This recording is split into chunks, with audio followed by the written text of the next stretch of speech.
One of the areas that we've got really interested in over the last 5 years or so is the relation between shape and taste. And the kind of way it works normally is we go around getting people to eat foods or imagine eating foods, things like milk chocolate or dark chocolate, sparkling water or still, ripe brie cheese or acidic cranberry juice. And we give people a scale with a booba on one end and a kiki on the other. What you might ask is a booba. Booba is kind of a round cloud-like shape. A kiki is a very angular star. And we say, okay, taste that food or imagine drinking that drink. And just put a mark somewhere on that scale between booba at one end, kiki at the other. And what you find is that the majority of people will agree that carbonated drinks are more kiki than booba, that bitter tastes are more angular or kiki than booba, whereas sweet tastes, they're very definitely round.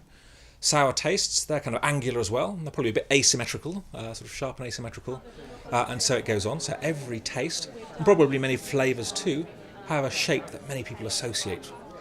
It seems sort of bizarre. You might say, well, why would we associate shapes with tastes?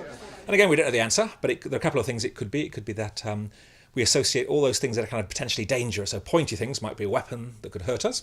And our brain fear circuits light up as soon as we see an angular shape pointing towards us. Bitterness would be a sign potentially of toxin. That's why we're born ejecting bitterness. Sourness too might be overripe. Carbonation might be overripe fruits, say. Whereas on the other side, we have round shapes, which kind of generally people like more. Sweetness, which is generally good for us and we're born liking. So we put all the nice stuff together, all the unpleasant stuff together. Or maybe there's something out there in the way, we need to find the right chemist to answer this one, but maybe something about when a chocolate becomes more bitter, when there's less sugar, maybe then when you break it, it becomes more brittle, more angular are the pieces. And the same perhaps for cheese. If I think about cheddar cheese, that's sort of sharp, and I want to put it kiki, whereas brie is kind of gooey and runny, and I want to put that as a booba. Is there something about the acid content in a cheese that helps some cheeses preserve their shape, but also comes across to the taster as a sharper, a sour, or more acidic? Don't know, but more experiments to be done, and certainly a sort of fun area that now is spinning out both from the lab. So with chefs like Joseph Youssef working in London, he has a dish kind of the shape of taste, where 2 half plates come to the diner and you're asked which is the booba, which is the kiki. One side of the plate's got lots of angular stuff, lots of sharp tastes like rhubarb. The other side's got lots of chewy, doughy, booba-esque tastes. And it also spins out into sort of the food industry, where we predicted some years ago now that if you wanted to make your food sweeter, but without adding any sugar, then you should make your food rounder, because round goes together with sweet. We couldn't convince any food company to do it, but Cadbury's Dairy Milk Chocolate did it by accident in 2013. They took their iconic Cadbury's Dairy Milk bar, comes in a rectangular shape.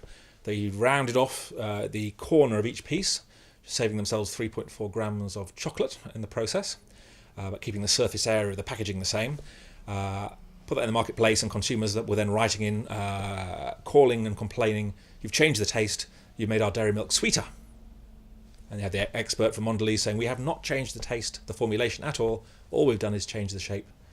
But you can just imagine if they'd been smarter about it, and if they'd known a bit about the shape of taste, someone like Cadbury could have reduced the sugar content, made their chocolate rounder, perhaps kept the perception in the mind of the consumer the same, but at the same time deliver a slightly less unhealthy product. And this would be kind of the gastrophysics or the psychology of flavour and shape being put into practice to sort of nudge us all towards healthier eating behaviours.